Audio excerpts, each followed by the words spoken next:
2022-2023 A-Level Combined Mathematics Paper 2 Part B, question number 15, Part B. This is the Bose notation question. This video is being done outside of my normal schedule due to the special request of user Shahir Dev.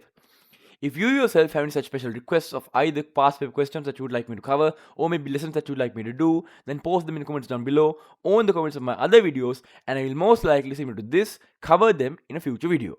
Now moving on from that, if we go to the question that is given says, the framework shown in the figure consists of 5 light rods AB, BC, CD, DA and DB smoothly jointed at the ends.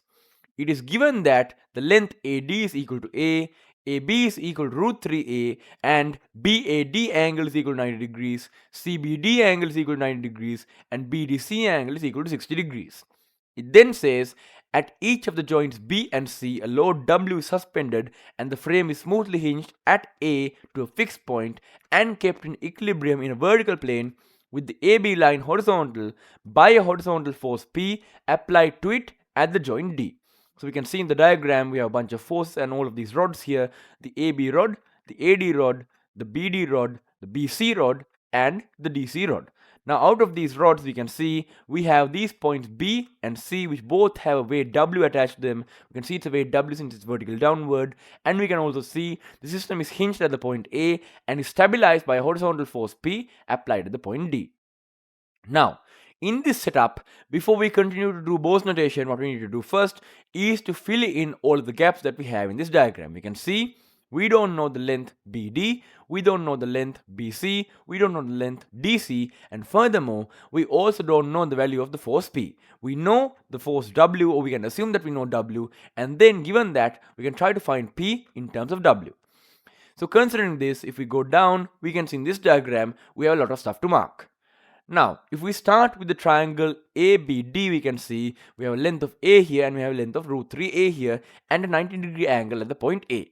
Now, due to this, we have a right angle triangle here, which means we can apply Pythagoras' theorem and state that the hypotenuse here, BD, must have length of square root 3A squared plus A squared. Now, root 3A squared is going to become 3A squared and A is going to become A squared. So we have 3A squared plus A squared, which is 4A squared, and the square root of 4A squared is going to be equal to 2A since A is positive. So therefore, the hypotenuse BD is going to be equal to 2A.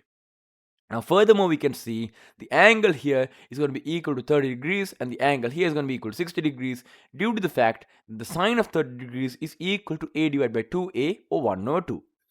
Now moving on from that, if we next consider this triangle right here, we can see in this triangle, we have an angle of 60 degrees here, we have 90 degrees here, which means this right here is the hypotenuse, and we can also see BD length is 2A. Now considering this angle right here, we can see the cosine of the angle is going to be 2A divided by the hypotenuse, and the cosine of 60 degrees is equal to 1 over 2. Now since the cosine of the angle 60 degrees is equal to 1 over 2, we can see if this is equal to 2A, then the hypotenuse here DC must be equal to 4A. Now considering that, we can also see if the angle here is 30 degrees due to this being 60 degrees and this being 90 degrees, then we can see this side length here must be root 3 over 2 times the hypotenuse, since the sine of 60 degrees or the cosine of 30 degrees is equal to root 3 over 2. And therefore, we can multiply 4A by root 3 over 2, and then we're going to get 2 root 3A, and therefore the length BC is equal to 2 root 3A. Now furthermore, another thing we can see is if we extend the horizontal like this, the angle of the side BD, or rather I should say BC, not BD, the angle of BC to the horizontal, this angle here, is going to be equal to 60 degrees, since we have 30 degrees here, 90 degrees here, and this is going to be a straight line. So therefore the total angle has to be 180. So subtracting 30 and 90, we're going to be left with 60, and therefore the angle here must be 60. Now given this information, we now can find P in terms of W and then move on to Bose notation. How can we do that? Well, we can see since we are jointed, or rather hinged at the point A, and we are not moving, as in the whole entire system is in equilibrium, we can say the total moments about the point A are equal to 0.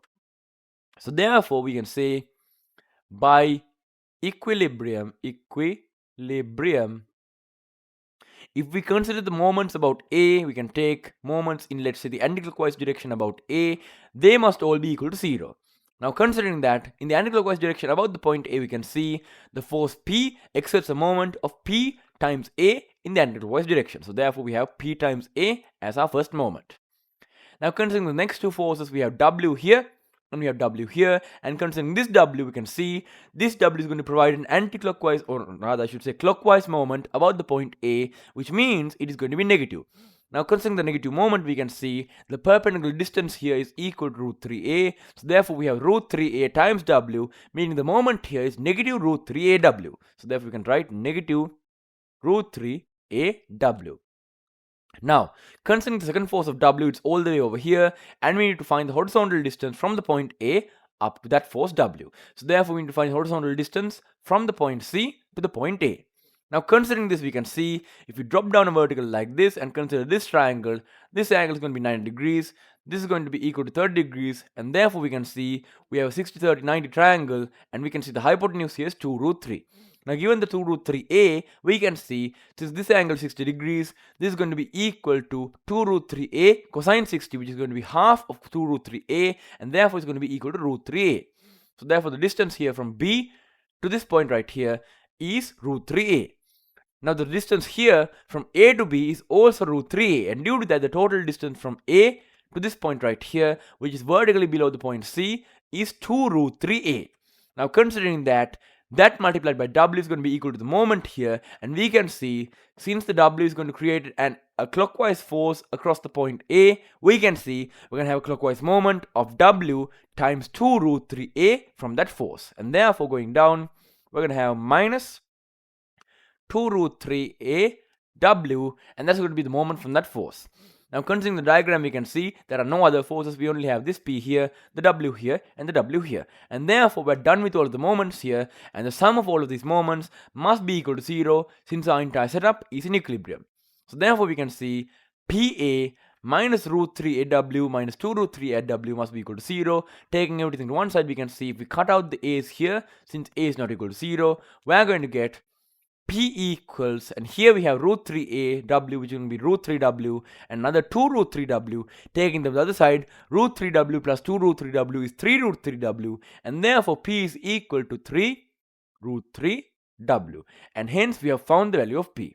Now at this point, before we move on to Bose notation, there's one more thing that we need to do, and that is to acknowledge the fact that in this system of forces, if we had only these forces, we would have an unbalanced system. Since we have a force P here, W downward and W downward, this would result in a net resultant force in this direction like this.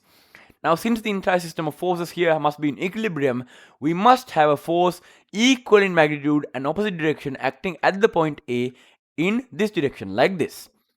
Now for our purposes, we could actually find the force that's acting there, since we know P, W and W, but we don't actually have to find it, since in Bose notation we have enough information already in order to find all the other forces. So for that reason, while we do need to acknowledge that there's a force at the point A, we don't actually have to find its magnitude or its direction. So for that reason, I'm going to just mark a force at the point A like this, going into A like this, and I'm going to move on with finding Bose notation without actually finding the magnitude of this force. You could if you wanted to, but it's not actually necessary. So now, moving on, if we start with Bose notation, as you know, the very first thing that you do with Bose notation is to divide the system of forces into regions, where each region is enclosed by a system of forces. Now considering that, if I start labeling the regions by labeling this region right here, region number 1, we can see we have a bunch of other regions that we need to mark that are divided by all of these forces. Now you could label any other region region number 1 as you like. You could label this region region number 1, you could label this region region number 1, it doesn't really matter, but you have to be consistent. You could even label the things other than numbers. In this case, you cannot use A, B, C or D since they would have been used, and you cannot use W or P, but you could use, for example, E for this region, F for this region, G for this region, and so on. It's up to you. But in my case, I personally prefer using numbers because they have a nice order and they are distinct from everything else. So anyway, if we label this region region number 1, what we need to do next is to consider all the other regions based on whether we have to pass through a force or not in order to get to those points.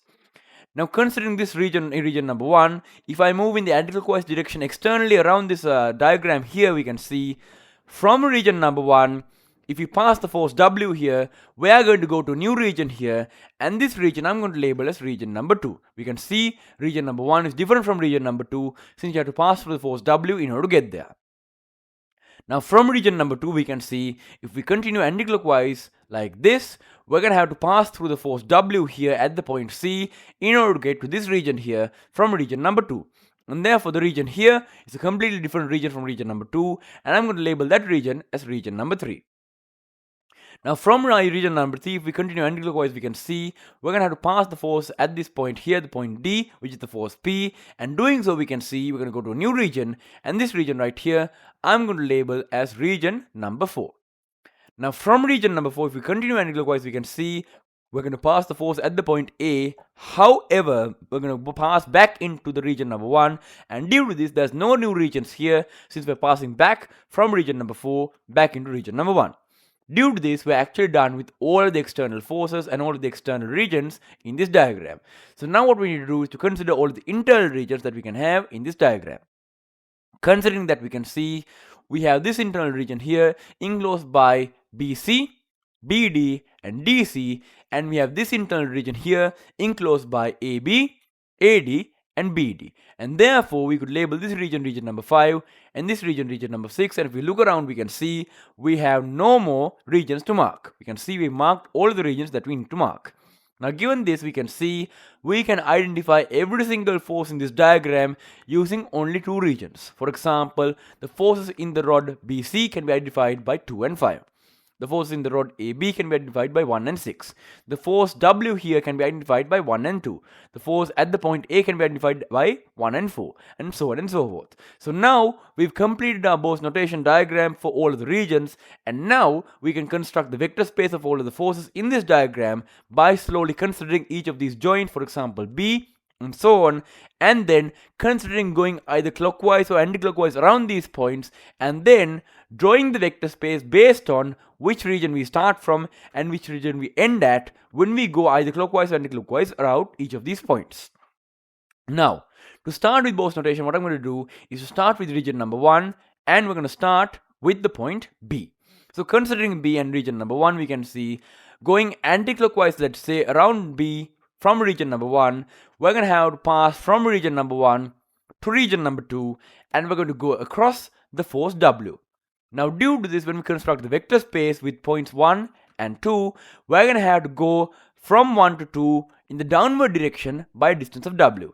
So if we go down and start constructing our Bose notation, we're going to have the point 1 somewhere, like let's say here, and from 1 we know we're going to have to move vertically downward a distance of W, and then we're going to have the point 2 at that point right there. Since if we consider the vectors here, we're going to have 1 to 2 in the anticlockwise direction about the point B, and that's going to be vertical downward by distance of W. And therefore in the vector space of the Bose notation, we're going to move a distance of W downward from 1 to 2. So if I mark this down, W, we can see going from 1 to 2 in the vector space is a distance of W in the downward direction. Now moving on, if we go to B again, around B we can see the next force we have to consider is the force in the rod BC, and that force is going to be when we consider going from region number 2 to region number 5.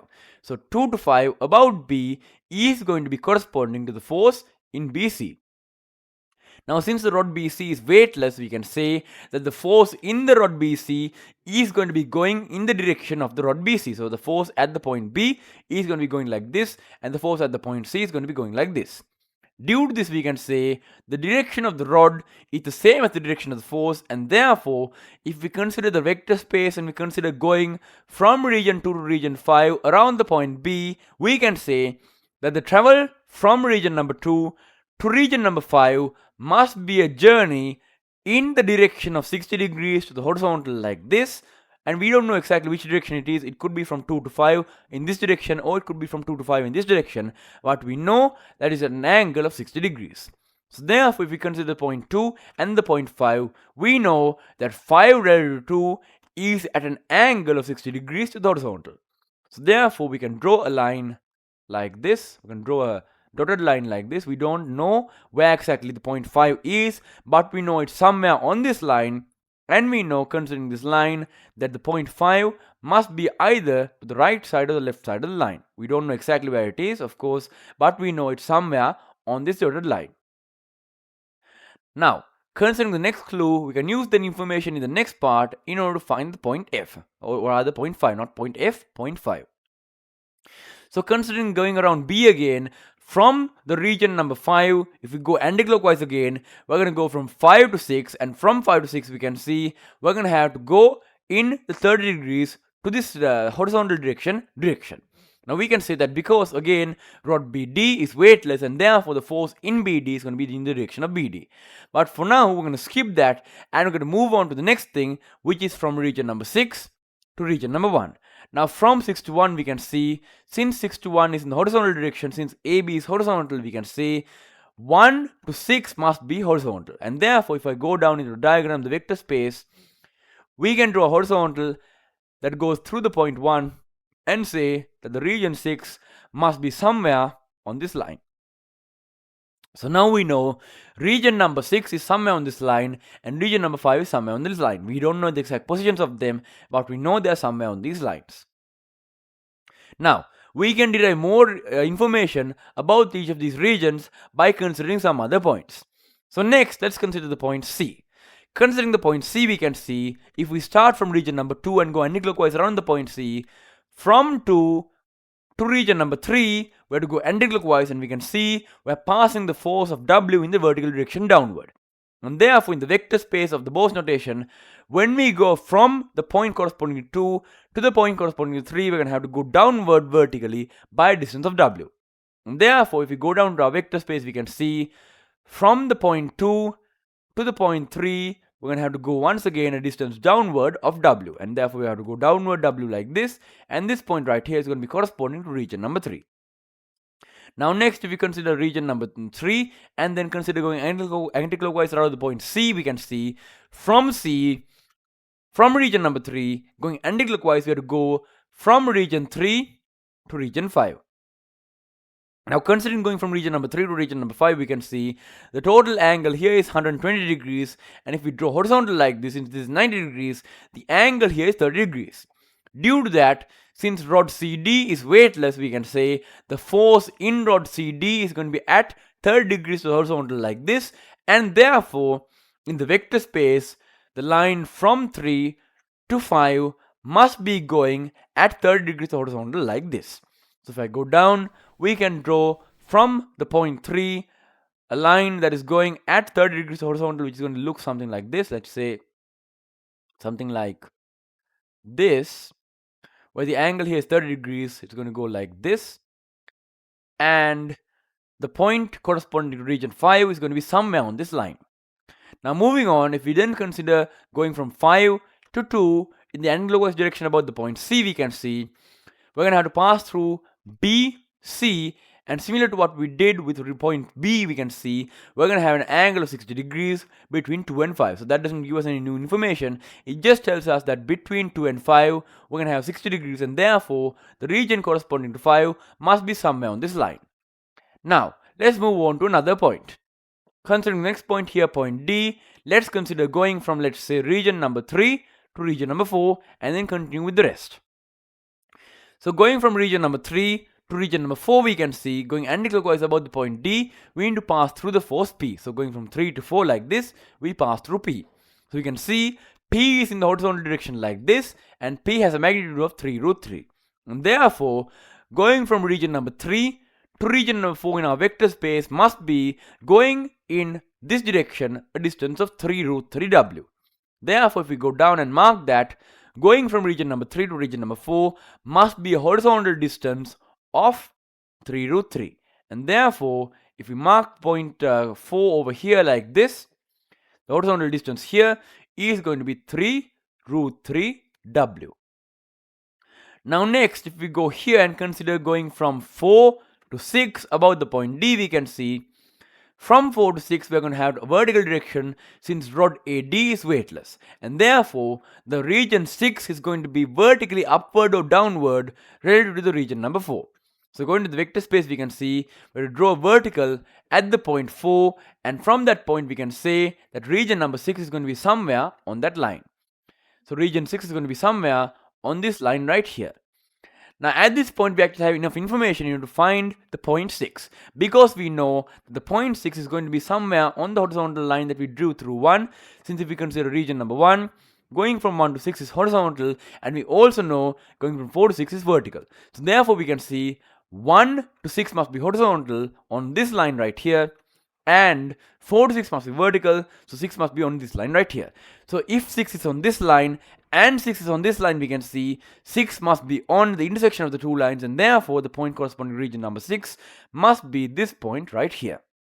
So therefore, if this is region number 6, we can mark this length right here, and this length is going to be equal to 3 root 3w. Since this is horizontal and this is horizontal and this is vertical and this is vertical, we have a rectangle here, and therefore if we consider the other length, which is this length right here, since this length is w plus w, which is 2w, the length from 4 to 6 must be also equal to 2w.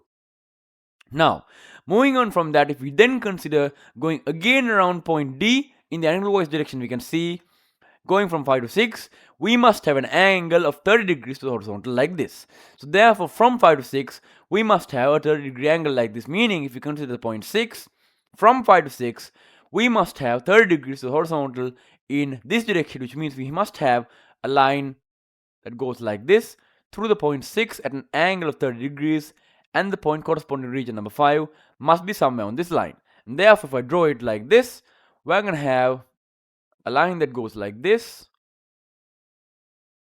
and the region corresponding to 5 must be somewhere on this line. Now at this point, I've made a mistake. Because I've been eyeballing all of these angles, I've actually gotten the point corresponding to region number 5 to be inside of this rectangle here. However, since we know that the region number 5 must be also on this line that goes to the point number 3, we know that this cannot be the region number 5's corresponding point. Now you yourself could make this mistake if you draw this diagram by eyeballing it and not by using the actual values. In my case, I made that mistake since I myself did not actually use the correct angles and instead just eyeballed this angle as approximately 60 degrees here, but it's actually not. This angle is about 45 degrees, and because of that I made a mistake and accidentally labeled the point corresponding to region number 5 on the inside like this. The actual point corresponding to region number 5 is actually somewhere over here. Now you yourself, when you're drawing this diagram, would be using a protractor, compasses and rulers, and therefore you yourself wouldn't make this mistake. But if you do make this mistake, I should warn you that you would get this question wrong. Well, you wouldn't get everything wrong, but you would get some of the question wrong. So anyway, this is my mistake here. The point 5 is not corresponding to this point right here. If I actually draw the correct 60 degree angle at the point 2 like this, you can see we actually go through this point right here, and therefore the point corresponding to region number 5 is this point right here. Similarly, if I drew the angle at this point correctly, it would also go through the point corresponding to region number 5. So anyway, that's a little warning to you. Make sure you draw this diagram with a compass and a ruler so that you get it correct, and do not make some silly mistakes like I did. So anyway, I think I can be excused for that. It's not really that big good of an excuse. However, I eyeballed all of this stuff, and therefore I would not have made this mistake if I used a compass and ruler. And you yourself should also use a compass and ruler to make sure you yourself don't make mistakes like this. So now if we use this point right here, which is the correct point, we can see if we draw this line like this line is an angle of 60 degrees here, and therefore this angle is 30 degrees. And also if we draw this line like this, we can see since to the horizontal the angle is 30 degrees, this angle is also 30 degrees, and this angle is going to be 30 degrees since the total angle here must be equal to 60 degrees. And furthermore, I could extend this like this and this like this and draw a 90 degree angle here. Now this point right here doesn't correspond to any region, however I can use it to make the geometry work nicely. Now also additional to this, I should also draw the line from point 6 to point 5. So there we go. And now with that, we have completed everything that we need. Actually, not exactly. There's one more angle we need to mark here. The angle from 6 to 5 is 30 degrees horizontal like this. So the angle here is 30 degrees, and therefore the angle here is 30 degrees, and therefore the angle here must be 60 degrees. So we have 60 degrees here, 30 degrees here, and now our diagram is complete. So now that we completed the diagram like this, we can now finally answer the question of what the forces in each of the rods are. So we're asked to draw the stress diagram using Morse notation for the joints C, B and D, and hence find the stresses in the rods, stating whether they are tensions or thrusts. So for this thing, what I usually do is to draw a little table where I mark each of the rods, mark each of the regions corresponding to the rods, and then consider their magnitude and whether they are tensions or thrusts. So now let's quickly draw the table and let's finish this question. Now as you can see, this table has 4 columns. The first column is going to be the rod column. In that column, we're going to define the rod based on the 2 points that it represents. After that, the next column we're going to have is the regions column. And in this column, we're going to define the regions that correspond to the rod that we're considering. And next, the 2 columns that we have here, one of them is going to be compression, and the other column is going to be tension. So when we have a compression, we're going to mark the value in the compression column and we're going to leave the tension column blank. And when we have a tension, we're going to mark the value in the tension column and leave the compression column blank. Now, if we consider the rods that we have in our system, we have the rods AB, AD, BD, BC, and CD. So if I mark them down, we have AB, rod AB, AD, BC, BD, and CD. Now, considering each of these rods, we need to find the regions that correspond to the rods, or the regions that are on either side of the rod, because those 2 regions are what correspond to the actual magnitude of the force in each of the rods. So considering the first rod, AB is corresponding to 1 and 6. So 1, 6 are the 2 regions. For AD, it's 4 and 6. So we have 1 and 6 and 4 and 6.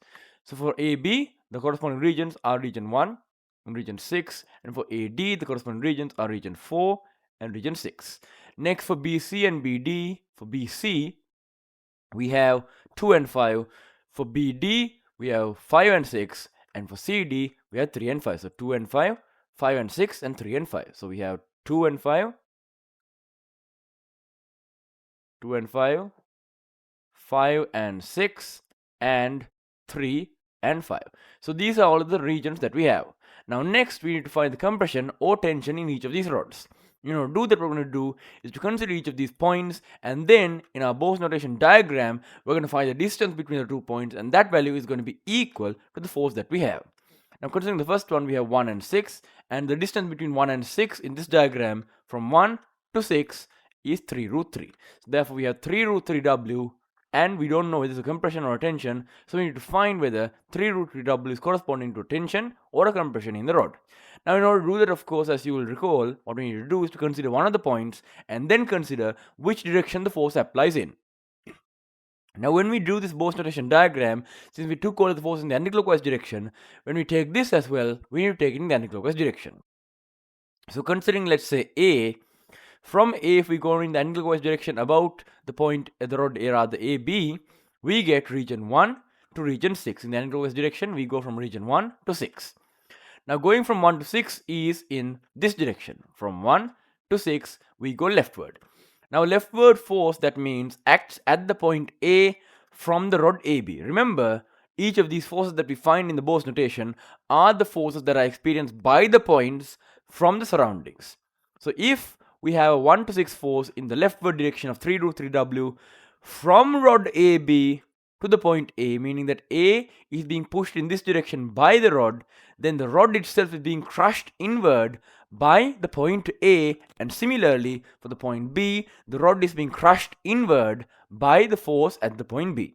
Now, due to this, we can see the rod is being crushed inward like this. It's under compression, and therefore the 3 root 3 W force that we have here is a compression. So we can say here 3 root 3 W under compression and leave tension blank. Now for the next one, AD, we have the regions 4 and 6. Considering 4 and 6 in this diagram, we can see 4 and 6 have a distance of 2W between them. So therefore, the magnitude is 2W. And next, what we need to do is to consider the actual direction of the force. If we consider A and we consider 4 and 6 like this, we can see about A, we have to go from 6 to 4. Now 6 to 4 in this diagram is in the downward direction, and therefore at the point A, from the rod AD, the point A experiences downward force of 2W. Now if the point experiences downward force of 2W from the rod, it means that the rod experiences an upward force of 2W from the point. Similarly, at the point D, the rod will experience a downward force from the point D. So this means that D is pushing downward on the rod, A is pushing upward, meaning that the rod is being crushed inward, meaning that the rod is under compression. So therefore, we have 2W force in AD rod, and that is a compression. So we have once again 2W here and blank for tension. Now next, if we consider the rod BC has the two regions 2 and 5. Considering those two, 2 and 5 are this region, and therefore 2, 5 is going to be this line here. Now we currently don't know the length of this line, but we can find it based on geometry. We know that this length right here is W. We also know that this angle right here is 30 degrees, this angle is 90 degrees, and this angle here is 30 degrees. Now since this is 30 and this is 90, the total angle here must be equal to 60 degrees. And due to that, if this part of the angle is 30, the other part of the angle must also be 30. Now in this triangle we can see this angle is 30 degrees, this angle is also 30 degrees, and due to that this triangle is isosceles. So if this length is W, we can see since these two are equal, the length from 3 to 5 is also W. Now that will be useful later since we also need 3 and 5 in order to find the force of CD. However, if we continue on with 2 and 5, for 2 and 5, we have to use this triangle here and we can break these components into two pieces using the fact that the angle here is 30 degrees. From this we can say the height here is going to be W sine 30, which is W over 2, and the length here is going to be equal to W cosine 30, which is root 3 over 2W. Now considering that we can see in the total triangle here, the angle is 90 degrees, the length here is root 3 over 2W, and the height here is W plus W over 2. Now due to this, using Pythagoras' theorem, we can see if we square both sides, we're going to get root 3 over 2W squared, which is going to be 3 over 4 W squared plus W plus W over 2 is going to be 3W over 2 squared is going to be 9 over 4 W squared. Added together, that's going to be 12 over 4 W squared or 3W squared, and therefore when you take the square root, we're going to get root 3W. And therefore the hypotenuse here is root 3W in length. So we can see the length between 2 and 5 is root 3W. Writing that down, we have root 3W as this length right here. Now considering that, the next thing we need to do is to figure out whether this is a tension or a compression. Going up, we can see let's say we'll do the rod at the point B. So for point B, if we go in anti-clockwise direction, we have to go from region 2 to region 5. Considering that region 2 to 5 is in this direction, which means the force experienced by the point B from the rod is in this direction, and therefore the force experienced by the rod from the point B is like this. And we can see similarly at the point C, we're going to have a force like this, and we can see this force strikes inward and this force also strikes inward, and therefore the rod BC is being compressed. It's being crushed in this direction by C, crushed in this direction by P, it's being compressed. And therefore what we have is a compression of magnitude root 3W. So we can write here BC also has root 3W compression, no tension. Moving on to BD. BD involves the points 5 and 6. Now 5 and 6 as well we haven't currently found. However, we can easily find the force in 5 to 6 by finding the length 5 and 6 here, and we can do that easily if we write a horizontal from the point 2 like this. Now there are of course other ways to do this geometrically, but this way is easy. Now considering this, since this is a downward vertical and the angle here is 30 degrees, the angle to the horizontal of this line is going to be 60. So therefore the angle here is 60. Now here, since the angle to the vertical of this line from 5 to 6 is 60 degrees, if we have the horizontal here, the horizontal's angle is going to be 30 degrees. Now I know it doesn't exactly look like it, but this means that the angle at the bottom here is 90 degrees. Now this is a little bit askew because I've drawn all of this roughly and not exactly using a compass and a ruler. However, it's close enough for our calculations. So we can now see we have 90 degrees here, 60 degrees here, and 30 degrees here. And we also have this side length being equal to root 3W. Now here we can see if we consider this length and this length, these two lengths are related by the tangent of this angle right here. Tangent of 30 degrees is equal to this length opposite divided by adjacent. And therefore, this length, which we will call L from here to here, we have root 3W divided by L being equal to tangent of 30 degrees, which is 1 over root 3. So therefore 1 over root 3 is equal to root 3W divided by L. And therefore L is equal to root 3W times root 3, which is 3W. So we can see the length from the point 5 to the center point here, this point right here, is 3W. So the distance here is 3W. Next, if we consider remaining distance in between 5 and 6, that's this distance right here. And since the vertical distance here is W, we can say that this vertical distance from this point to this point is also W. Now, considering the angles involved, we have 30 degrees here. 30 degrees of sine is what we are taking in order to get W. And we can see due to that, this length here is going to be W divided by sine 30, which is going to be W divided by half, which is 2. And therefore, this length here is 2w. So we can see this length is 2w, this length is 3w, and therefore the total length from 5 to 6 is 5w. So the magnitude of the force there is 5w. Next, if we consider direction of the force, we can see for the rod BD, if we take B and go in the anti-clockwise direction, we can see we are going from 5 to 6. 5 to 6 is in this direction, and therefore the force experienced by the point B from the rod is in this direction. And from this we can say the force experienced by the rod BD from the point is this way. Now similarly, for the point D, the force experienced by the rod from the point D is going to be in this direction. Now you can see at this point, the rod is being pulled outward by the point at B, and similarly, at this point D, the rod is being pulled outward this way. So the rod is being pulled this way by D, this way by B. Due to this, we can say this rod is under tension, and it's under tension of 5W. So therefore, the rod BD is not under compression, it's under tension of 5W. Now finally for CD has the 2 points 3 and 5. We already found 3 and 5. 3 to 5 is W, and therefore the force is W. Next, considering the direction, for 3 to 5, let's say we take the point C.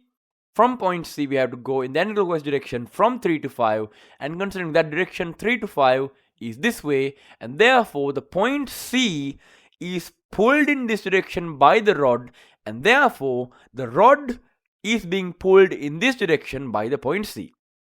Now similarly at the point D, the rod will be pulled in this direction, so we can see the rod is being pulled outward in both directions by the forces at the point C and the point D. Due to this, we can say this rod CD is under tension. So therefore, we can write it's under tension, and the tension is W. And with that, we have now completed our table, and that is going to be all for this question. So now finally, let's discuss the marks for this question. So in this question, at the very start, we find P. For finding P, when you write down the equation of the moments that you use to find P, you get 5 marks. And then when you find P as 3 root 3W, you get another 5 marks. Now after this, you don't actually get any marks for this diagram, but you do get marks for properly drawing Bose notation. So in Bose notation, there are certain joints that we need to consider. We need to consider joints around B, C, and D. So for B, we can see the points 2, 5, 6, and 1 are relevant. For the joint C, we can see the points 2, 5, and 3 are relevant. And for the point D, we can see 5, 3, 4, and 6 are relevant. So due to this, when they're scoring this, they actually give you marks for drawing the correct shapes involving each of these points. So they give you 10 marks for drawing the correct shapes for the points 1, 2, 5, and 6. So for 1, 2, 5, and 6, if you draw their shapes correctly of 1, 2, 5, and 6, which is this polygon right here, drawing this polygon correctly gets you 10 marks. So 10 marks for B, or rather all of the different points relevant to B. And next, for the point C, you have 2, 5, and 3. When you draw the polygon created by 2, 5, and 3, which is this polygon right here, this triangle, when you draw it correctly, you get another 10 marks for that. So drawing this triangle correctly gets you another 10 marks. 10 marks for C. And similarly, for the point D, we have the points 3, 4, 5, and 6. So for 3, 4, 5, and 6, we have this point, this, and this.